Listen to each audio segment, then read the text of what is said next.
Hello every one. ഈ video നിങ്ങൾ കാണാൻ എനിക്ക് ഉറപ്പാണ് നിങ്ങൾ സോഷ്യൽ സയൻസും ബയോളജി പോലത്തെ സബ്ജക്ട്സിൽ ബൈ ഹാർട്ട് ചെയ്യാൻ ബുദ്ധിമുട്ടുണ്ട്. അപ്പോൾ എങ്ങനെയാണ് ഏറ്റവും ഈസിയസ്റ്റ് വളരെ എഫേർട്ട് കുറഞ്ഞിട്ട് സോഷ്യൽ സയൻസ് പോലെ സബ്ജക്ട്സ് നമുക്ക് എന്താണ് കുറേയൊന്നും വായിക്കാതെ തന്നെ ഒറ്റൊരു പ്രാവശ്യം പ്രോപ്പറായി പഠിച്ചാൽ എങ്ങനെ ബൈ ഹാർട്ട് ചെയ്യാമെന്ന് ഞാൻ ഈ വീഡിയോ പറഞ്ഞുതരാം. എനിക്കറിയാം സോഷ്യൽ സയൻസ് നല്ലൊരു ടഫ് സബ്ജക്റ്റാണ്. കാരണം സിമ്പിൾ സംഭവമാണെങ്കിലും കുറേ പഠിക്കാനുണ്ട്, കുറേ വായിക്കാനുണ്ട്. ആൻഡ് ഇതൊക്കെ എങ്ങനെയാണ് തലയിൽ സ്റ്റോർ ചെയ്യുക, കുറേ കാര്യങ്ങൾ തന്നെ നമ്മൾ മറന്നു. അപ്പോൾ ഇന്ന് ഞാൻ നിങ്ങൾക്ക് നിങ്ങളുടെ ടെക്സ്റ്റ് ബുക്ക് വെച്ച് ഒരു നോട്ട്ബുക്കും വെച്ച് എന്താണ് ആ ട്രിക്സ് എന്നുള്ള കാര്യങ്ങൾ മൊത്തം പറഞ്ഞുതരാം. അപ്പോൾ ഈ വീഡിയോ മൊത്തം കാണാം ടിൽ ദി എൻഡ്. അപ്പോൾ ഞാൻ എല്ലാ സീക്രറ്റ്സും റിവീൽ ചെയ്യും. ആൻഡ് നിങ്ങൾക്ക് ഇഷ്ടപ്പെട്ട ലൈക്ക് ചെയ്യണം, സബ്സ്ക്രൈബ് ചെയ്യാനാണ്, ഫ്രണ്ട്സിനൊക്കെ ഷെയർ ചെയ്യണം. ഓക്കെ, ആദ്യം തന്നെ നമുക്ക് എന്താണ് ചെയ്യേണ്ടത്? നിങ്ങൾ കുറേ അപ്രോച്ച് ചെയ്യാൻ പറ്റും. പക്ഷേ ഏറ്റവും best approach I would say നിങ്ങൾ ടെക്സ്റ്റ് ബുക്ക് വെച്ച് തുടങ്ങാം. അപ്പോൾ നിങ്ങൾക്ക് എക്സാമിനറിൻ്റെ ക്ലാസ് കണ്ടു തുടങ്ങാം, അല്ലെങ്കിൽ നിങ്ങൾക്ക് എന്താണ് ടെക്സ്റ്റ് ബുക്ക് വെച്ച് തുടങ്ങാം. അപ്പോൾ ആദ്യത്തെ chapter and one of the most important ചാപ്റ്ററാണ് revolutions that influence the world. Okay, അപ്പോൾ നമ്മൾ വിപ്ലവങ്ങൾ നമ്മൾ പഠിച്ചിട്ടുണ്ട് എന്തൊക്കെയാണെന്ന്. അപ്പോൾ നമുക്കറിയാം അമേരിക്കൻ ഉണ്ട്, ഫ്രഞ്ച് ഉണ്ട്, ചൈനീസ് ഉണ്ട്, റഷ്യൻ ഉണ്ട്. മെയിൻലി മൂന്നെണ്ണം അല്ലേ വരിക, അമേരിക്കൻ, ഫ്രഞ്ചും റഷ്യനും. ഇനി നമ്മൾ എന്താണ് ചെയ്യേണ്ടത്? നിങ്ങൾ ആദ്യം തന്നെ ടെക്സ്റ്റ് ബുക്ക് എടുക്കുക, ഒരു പെന്നും എടുക്കുക, സൈഡിലൊരു നോട്ട്ബുക്കും തുറന്നൊക്കെ വെക്കുക. ഓക്കെ, അപ്പോൾ ഞാൻ തുറന്നൊക്കെ സൈഡ് ബുക്കിൽ സൈഡിലൊരു നോട്ട്ബുക്കൊക്കെ എടുത്ത് വെച്ചിട്ടുണ്ട്. ഇനി നമുക്ക് തുടങ്ങാൻ എന്താണ് ചെയ്യേണ്ടത്? ആദ്യം വായിക്കണം, ഒരു പ്രാവശ്യമെങ്കിലും മിനിമം വായിക്കണം. ഓക്കെ, അപ്പോൾ നമുക്ക് എന്ത് ചെയ്യാം? ഫ്യൂ ലൈൻസ് ഫ്രം ദ ഒരു തിങ്ക് ഓഫ് ദ ഫ്രീഡം. ഈ തിങ്ക് ഓഫ് ദ ഫ്രീഡം നമ്മളോട് ആലോചിക്കാൻ പറയുന്ന ക്വസ്റ്റ്യൻസ് ഒന്നും ഒരിക്കലും വരില്ല. ഇവർ പറയുന്നത് എന്തൊക്കെയാണ് വേൾഡിന് മുമ്പ് സംഭവിച്ചത്, നിങ്ങൾ അതിനെ പറ്റി ആലോചിക്കുക, അങ്ങനത്തെ കുറച്ച് കാര്യങ്ങൾ. In several places people did not have common freedom as freedom. പണ്ട് ഫ്രീഡം ഒന്നും ഇല്ല, അങ്ങനെ ബ്ലാബ്ലി ബ്ലൂ. They are known as revolutions. എന്താണ് വിപ്ലവങ്ങളല്ലേ റെവല്യൂഷൻസ് എന്ന് പറയുന്നത്? ഓക്കെ, ഓൾ ദീസ് സ്ട്രഗിൾസ് ഇത് അത്ര ഇമ്പോർട്ടൻ്റ് ഒന്നല്ല. ഇത് നിങ്ങൾ എന്ത് ചെയ്യുക? നിങ്ങൾക്കറിയാം, നിങ്ങൾ എക്സാമിനറുടെ ക്ലാസ് കണ്ടിട്ടുണ്ടെങ്കിൽ, ലൈവ് ക്ലാസ് അല്ലെങ്കിൽ വൺ ഷോട്ട് കണ്ടിട്ടുണ്ടെങ്കിൽ ഇതൊക്കെ ചോദിക്കും. ഇല്ല, ഇത്രയായിട്ടും ചോദിച്ചിട്ടില്ല എന്താണ് റെവല്യൂഷൻ എന്ന്. അങ്ങനെ ചെയ്ത് നിങ്ങളോട് ഫില്ല് ചെയ്യാൻ പറഞ്ഞ ബ്ലാങ്ക്സ് ഒക്കെ ഫില്ല് ചെയ്യാം. അതൊക്കെ നിങ്ങൾ സ്കൂളിൽ ചെയ്തിട്ടുണ്ടാവും. ഇനി നമുക്ക് എന്താണ് ഫസ്റ്റ് ടോപ്പിക്? ഒരു ഹെഡിങ് കാണണം. ഹെഡിങ് വെച്ചിട്ടാണ് നമ്മൾ ടോപ്പിക് ഡിവൈഡ് ചെയ്യേണ്ടത്. ദീസ് നോവൽ ഐഡിയാസ് അബൌട്ട് ബ്ലാബ്ലി ബ്ലൂ ബ്ലൂ ബ്ലൂ എൻലൈറ്റ്മെൻറ്റ് റിനൈസൻസ് പീരിയഡിൽ ബ്ലാബ്ലി ബ്ലൂ ബ്ലൂ ബ്ലൂ ബ്ലൂ ബ്ലൂ ബ്ലൂ ബ്ലൂ വായിച്ചു തന്നെ പോകണം. ഓക്കെ, എനിക്കത് അറിയുന്നതുകൊണ്ട് ഞാൻ വായിക്കില്ല, പക്ഷേ നിങ്ങൾ വായിക്കണം. ഇനി the American war of independence. ഇവിടെ നിന്നാണ് കഥ സ്റ്റാർട്ട് ചെയ്യുന്നത്. ഇവിടെ നിന്നാണ് ഈ ചാപ്റ്റർ മെയിൻ കാര്യങ്ങൾ തുടങ്ങുന്നത്. അപ്പോൾ നമുക്ക് ആദ്യം തന്നെ എന്ത് ചെയ്യാം? അമേരിക്കൻ വാർ ഓഫ് ഇൻഡിപെൻഡൻസിന് ഹെഡിങ് എഴുതി വെക്കുക. അപ്പോൾ എൻ്റെ ഹാൻഡ് റൈറ്റിംഗ് നിങ്ങളൊന്ന് ക്ഷമിക്കണം, കുറച്ച് മോശമാണ്. പക്ഷെ എന്നാലും എന്താണ് അമേരിക്കൻ വാർ ഓഫ് ഇൻഡിപെൻഡൻസ് എഴുതി വെക്കുക. ഓക്കെ, കുറച്ച് കഷ്ടമാണ്. ഇനി എന്താണ് ചെയ്യേണ്ടത്? കുറച്ച് കീ കാര്യങ്ങൾ, എപ്പോഴാണ് അമേരിക്കൻ വാർ ഓഫ് ഇൻഡിപെൻഡൻസ് തുടങ്ങി, അങ്ങനത്തെ കുറച്ച് കാര്യങ്ങൾ നമുക്കിവിടെ ഫില്ല് ചെയ്യാൻ പറ്റും. ഓക്കെ, ഇനി നോ ടാക്സേഷൻ വിത്തൗട്ട് റെപ്രസെൻറ്റേഷൻ. അത് ആവശ്യമുണ്ടോ? യെസ്, ആവശ്യമുണ്ട്. നിങ്ങൾ ക്ലാസ് ഒരു പ്രാവശ്യമെങ്കിലും കണ്ടിട്ടുണ്ടെങ്കിൽ, അല്ലെങ്കിൽ നിങ്ങൾ പിന്നെ കാണാൻ പോകുന്ന ആളാണ്, നിങ്ങൾക്ക് മനസ്സിലാവും. നോ ടാക്സേഷൻ വിത്തൗട്ട് റെപ്രസെൻറ്റേഷൻ എന്ന് പറയുന്നത് ഇവരുടെ സ്ലോഗനായിരുന്നു അമേരിക്കൻ വാർ ഓഫ് ഇൻഡിപെൻഡൻസിന്. ഓക്കെ, ഇനി ദിസ് സ്ലോഗൻ വാസ് ബ്ലാബ്ലി ബ്ലൂ ഹാഫ് ഓഫ് 18th century ബ്ലാബ്ലി ബ്ലൂ. ഓക്കെ, ആദ്യത്തെ നമ്മുടെ വിപ്ലവമായിട്ട് പഠിക്കാൻ പോകുന്നത്. This slogan was raised by the people of America as the powerful agitation. Let us discuss this. From the 16th century onwards, the Europeans began to migrate to North America.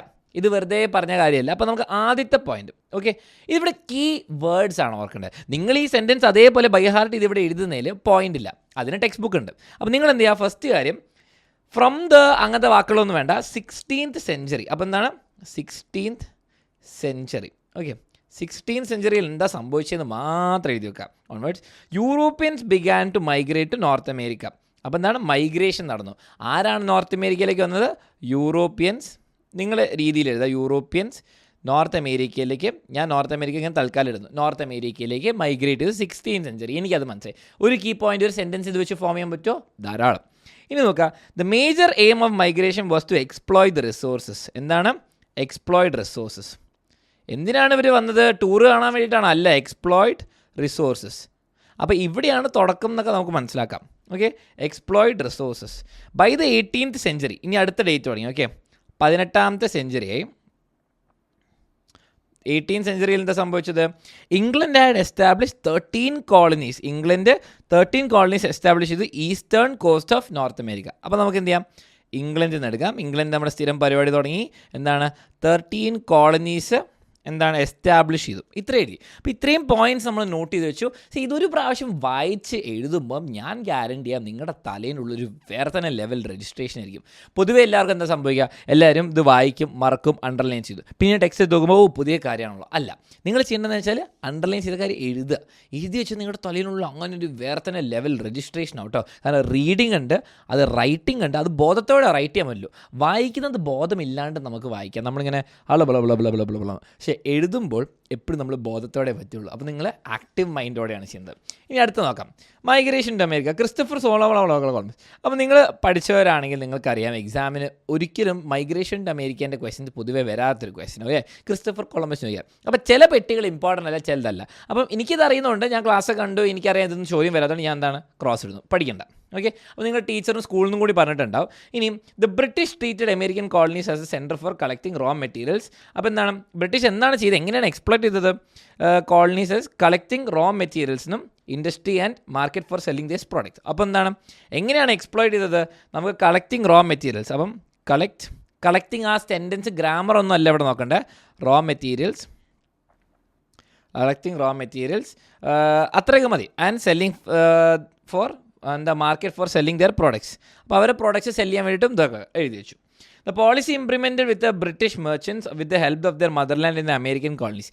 ബ്രിട്ടീഷുകാർ അവരുടെ അമ്മനാട് എന്താണ്, അവരുടെ വീട്ടിലെ colonies എന്താണ്, ബ്രിട്ടീഷുകാരുടെ അവരുടെ power ഉണ്ടല്ലോ, അത് വെച്ചിട്ട് അവരെന്ത് ചെയ്തു, policy implemented by British merchants, British കച്ചവടക്കാർ കൊണ്ട് എന്താണ് കുറച്ച് പോളിസീസ് ഉണ്ടാക്കി. അവിടെയാണ് important policy. Okay, is known as mercantilism. Okay, അല്ല മെർസൻടൈലിസം നിങ്ങൾ പറയുന്ന പോലെ. അപ്പോൾ ഇനിയാണ് അടുത്ത ഇമ്പോർട്ടൻറ്റ് കാര്യം, മെർക്കൻടൈലിസം അല്ല മെർക്കൻടൈലിസ് ലോസ് എന്നൊക്കെ പറയുന്നത്. ഓക്കെ, എന്താണ് മെർക്കൻടൈലിസം? വളരെ സിമ്പിളായിട്ട് നിങ്ങളൊന്ന് ആലോചിച്ച്, മെർക്കൻടൈലിസം എന്താണ്, ഒരു പോപ്കോൺ ആണോ? പോപ്കോൺ അല്ല, എന്താണിത്, ഇത് പോളിസിയാണ്. പോളിസി, പക്ഷേ നീ മൊത്തം എഴുതണം, policy implemented by the British merchants with help the motherland power ഇല്ല, പോളിസി ബൈ ബ്രിട്ടീഷ് മെർച്ചൻസ് മാത്രം എഴുതി വെച്ചാൽ മതി. British merchants. പിന്നെ ബാക്കിയുള്ള നമ്മളെന്താ എല്ലാം ഇവിടെ എഴുതി വെച്ചാൽ പിന്നെ ഇതിന് കാര്യം ഉണ്ടാവരുത്, അത് ലൂസ് ചെയ്യരുത് പർപ്പസ്. ഓക്കെ, പിന്നെ as part of mercantilism several laws were implemented by British colonies. എന്തൊക്കെയാണ് ആ ലോസ്? അപ്പം അടുത്ത എഴുതാം, ഇത് 5 വളരെ വളരെ important, very very very very important. Okay, ഇനി 5 ലോസ് ഉണ്ട്, നമ്മളെന്താ 5 എഴുതും, പക്ഷേ കീ വേർഡ്സ് മാത്രം. ഇത് മൊത്തം എഴുതണമെങ്കിൽ ടെക്സ്റ്റ് ബുക്ക് ഉണ്ട്, അപ്പോൾ അത് വേണ്ട. The goods to and from colonies, അപ്പം അവിടെ നിന്നും അങ്ങോട്ടും ഇങ്ങോട്ടുള്ള ഗുഡ്സൊക്കെ must be carried in British ships or ships build by the British. അപ്പം എന്താണ് ഗുഡ്സ് ക്യാരി ബ്രിട്ടീഷ് ഷിപ്പ്, അത്ര മതി. അപ്പോൾ എന്താണ് ഗുഡ്സ് ടു ആൻഡ് ഫ്രം, സി അങ്ങോട്ടും ഇങ്ങോട്ടുള്ള ഗുഡ്സ് ആണെന്ന് മനസ്സിലായി. അപ്പോൾ goods should be carried in goods എന്താണ്, ഗുഡ്സ് ബ്രിട്ടീഷ് ഷിപ്പിലായിരിക്കണം. ഓക്കെ, ബ്രിട്ടീഷ് ഷിപ്പിലായിരിക്കണം, അല്ലെങ്കിൽ or ships build by Britain.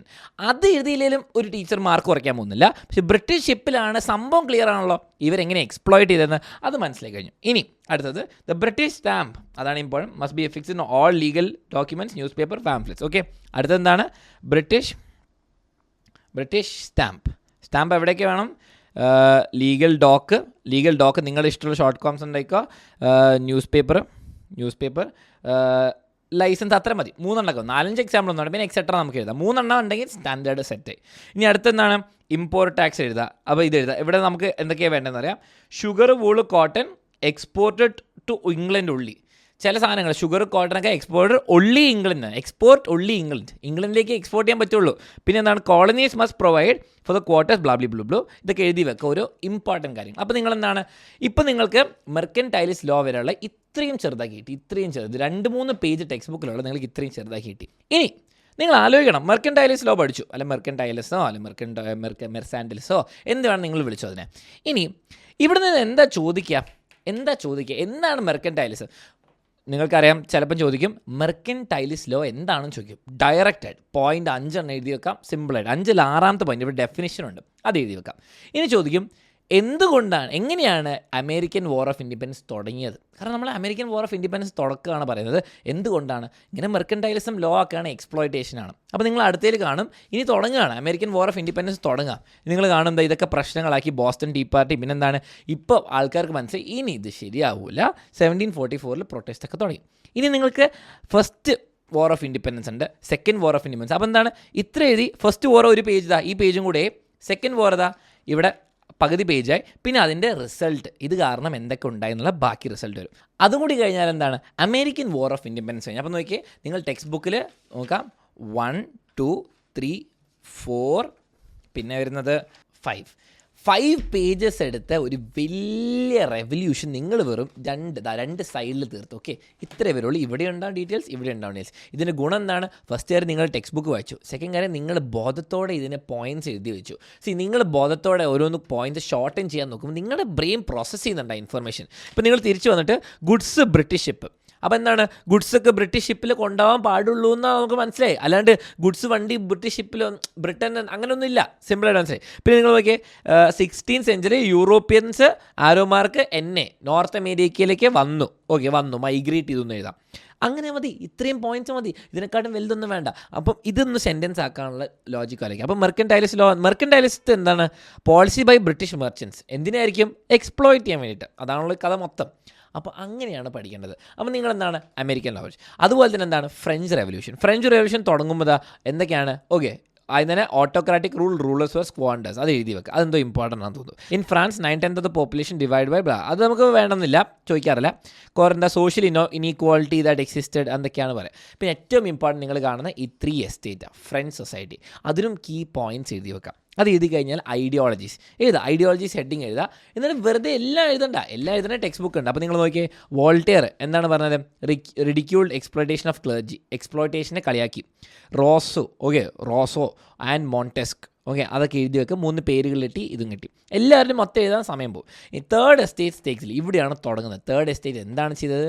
Tennis court assembly, national assembly എന്നൊക്കെ പറഞ്ഞ സംഭവങ്ങളൊക്കെ ചെയ്യുക. ടെന്നീസ് കോർട്ട് ഓത്ത് അതൊക്കെ എഴുതി വെക്കുക. അതിലും കുറച്ച് കീ പോയിന്റ്സ് ഉണ്ട്. പിന്നെ ഇവിടെ കണ്ടോ, ഇത് അടിപൊളിയൊരു ടൈം ലൈൻ വെച്ച് കൊടുക്കുന്നത് 14 ജൂലൈ 1789. നിങ്ങളെന്താണ് ചെയ്യേണ്ടത്? Revolutionary Storm the liberty, equality, freedom. അത് എഴുതി വെക്കാം. ഇനി എന്താണ്? ബാസ്റ്റീൽ പ്രിസനെ പൊട്ടിച്ചു. ബാസ്റ്റീൽ പ്രിസൺ എഴുതി വെച്ചാൽ മതി. കാരണം അവിടെ അവരെ പൊട്ടിച്ചു എന്നല്ലാണ്ട് അവിടെ പോയിട്ട് അവരെന്താണ് ചായ കുടിച്ചു എന്ന് പറയുമോ? ഇല്ല. അപ്പോൾ ബാസ്റ്റീൽ പ്രിസൺ എഴുതിയാൽ വെച്ചാൽ ഇതെന്താ? ഇവിടെയാണ് start of French revolution. Start of FR എന്ന് കൊടുക്കാം. പിന്നെ എന്താണ്? National assembly, right of man and എഴുതി വെക്കാം. അടുത്ത ഡേറ്റുകളൊക്കെ വളരെ ഇമ്പോർട്ടൻ്റ് എഴുതി വെച്ചോ.